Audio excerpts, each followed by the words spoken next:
സുഭാഷ് പട്ടാഴി, യഥാർത്ഥത്തിൽ നിങ്ങൾക്ക് സ്ഥാനാർത്ഥികളെ കിട്ടാനില്ല, നിങ്ങളുടെ സഖ്യകക്ഷിയുടെ ഭാഗമായി മത്സരിക്കാൻ ആളെ കിട്ടാനില്ല, കോൺഗ്രസിൽ കിട്ടാവുന്ന ആൾക്കാരെ മുഴുവൻ നിങ്ങൾ പിടിച്ചുകൊണ്ടുവരുന്നു. പക്ഷേ കോൺഗ്രസിൽ എല്ലാവരും ഉപേക്ഷിക്കാൻ വെച്ചിരിക്കുന്ന ഈ ആക്രി കച്ചവടത്തിൽ വെച്ചിരിക്കുന്ന സാധനങ്ങളെയാണ് നിങ്ങൾ എടുത്തുകൊണ്ട് വരുന്നതെന്നാണ് കോൺഗ്രസ്സുകാരുടെ പ്രധാനപ്പെട്ട വിമർശനം.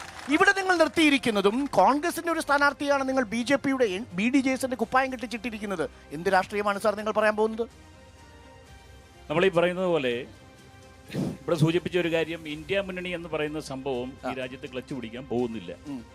ആദ്യത്തെ അതിൻ്റെ ഒരു തെളിവാണ് രണ്ട് രാഷ്ട്രീയ പാർട്ടികളും തമ്മിലുള്ള ഈ അഭിപ്രായ തർക്കം. രാഹുൽ ഗാന്ധി പറയുന്നു പിണറായി വിജയനെ പിടിച്ചകത്തിടണമെന്ന്.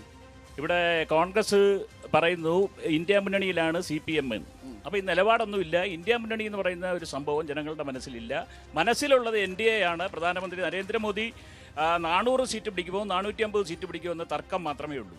പിന്നെ ഈ പറഞ്ഞതുപോലെ അല്ല, താങ്കൾ പറഞ്ഞ പോലെ ഇന്ത്യയിലെ തെരഞ്ഞെടുപ്പിന്റെ കാര്യം തന്നെയല്ലേ പറയുന്നത് 400 സീറ്റ് എന്നൊക്കെ പറയുമ്പോൾ? അല്ല, അത് ഞാൻ പറയട്ടെ, 400 പിടിക്കുമോ 450 പിടിക്കുമോ എന്നുള്ള ഒരു സംശയം മാത്രമേ ഇവിടുത്തെ മാധ്യമങ്ങൾക്കും ഉള്ളൂ, ഇവിടുത്തെ ജനങ്ങൾക്കും സംശയമുള്ളൂ. ഞാൻ പറഞ്ഞത് പിന്നെ ആക്രികള് എന്ന് പറഞ്ഞ് ജനാധിപത്യത്തിൽ ഒരാളെയും നമ്മൾ വിമർശിക്കാൻ പാടില്ല. അല്ല, താങ്കളുടെ വാക്കായിട്ട് അതൊരിക്കലും വരാൻ പാടില്ല. UDF-ന്റെ ആരോപണമായിരിക്കാം, പക്ഷെ താങ്കളുടെ ഒരു സ്വന്തം ഫേസ്ബുക്കിന്റെ അഡ്മിനിസ്ട്രേഷൻ എന്ന് പറയരുത്. ആക്രി എന്ന് പറയുകയാണെങ്കിൽ ബംഗാളിൽ നിന്നും ത്രിപുരയിൽ നിന്നും ഞങ്ങളുടെ കൂടെ പാർട്ടി ഓഫീസ് ഒലിച്ചിങ്ങി പോകുന്നത്. അപ്പൊ അവരെല്ലാം ആക്രികളാണോ? അതായത് UDF-ന്റെ സോഷ്യൽ മീഡിയയിൽ അഡ്മിനിസ്ട്രേറ്ററെ പോലും നിങ്ങൾക്ക് കൊണ്ടുവരാൻ പറ്റിയില്ല. പത്മജ വന്നതുകൊണ്ട് നിങ്ങൾക്ക് എന്ത് മാറ്റം ഉണ്ടായി? തീർച്ചയായിട്ടും ഞങ്ങൾ പറയുന്നല്ലോ, ഇവിടെ രാഷ്ട്രീയത്തിലെ ഒരു വ്യക്തിയെ ഞങ്ങൾ വില കുറച്ച് കാണുന്നില്ല. പത്മജ മുഖ്യമന്ത്രിയായിരുന്ന ശ്രീമാൻ കരുണാകരന്റെ മകളാണ്. അവര് BJP-യിലേക്ക് വന്നു കഴിയുമ്പോൾ അവരൊന്നുമല്ല. നേരത്തെ കോൺഗ്രസിന്റെ MLA ആയിരുന്നില്ലേ, സ്ഥാനാർത്ഥിയായിട്ട് മത്സരിച്ചിട്ടില്ലേ? MLA ആയിരുന്നില്ല, MLA സ്ഥാനാർത്ഥിയായിട്ട് മത്സരിച്ചിരുന്നില്ലേ?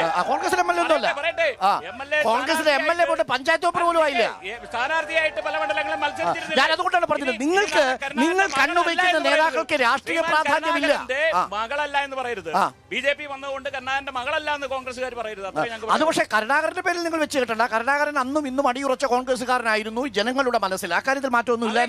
മകളാണ് BJP-യിലേക്ക് വന്നത്. അത് വേറെ, മകൾ വേറെ, അച്ഛൻ വേറെ. പക്ഷെ ഒരു പ്രധാനപ്പെട്ട കാര്യമുള്ളത് നോക്കൂ, നിങ്ങൾ ഈ തെരഞ്ഞെടുപ്പിനെ നേരിടാൻ പോകുമ്പോൾ ഈ ഗ്യാരണ്ടി ആയിട്ട് മുന്നോട്ട് വെച്ചിരിക്കുന്ന കാര്യങ്ങളിൽ ജനങ്ങൾക്ക് വിശ്വാസമുണ്ടോ എന്നതാണ് പ്രധാനപ്പെട്ട ചോദ്യം. മാവേലിക്കരയിൽ എന്താണ് അവസ്ഥ? മാവേലിക്കരയിലെ അവസ്ഥ കഴിഞ്ഞ പതിറ്റാണ്ടുകളായിട്ട് ഈ മാവേലിക്കരയിൽ MP ആയിട്ട് നിൽക്കുന്ന കൊടിക്കുന്നിൽ സുരേഷ്, മാവേലിക്കര മാത്രമല്ല അടൂരായിരുന്നപ്പോഴും ഒക്കെ ഈ മണ്ഡലത്തിൽ എന്ത് വികസന പ്രവർത്തനം നടത്തി.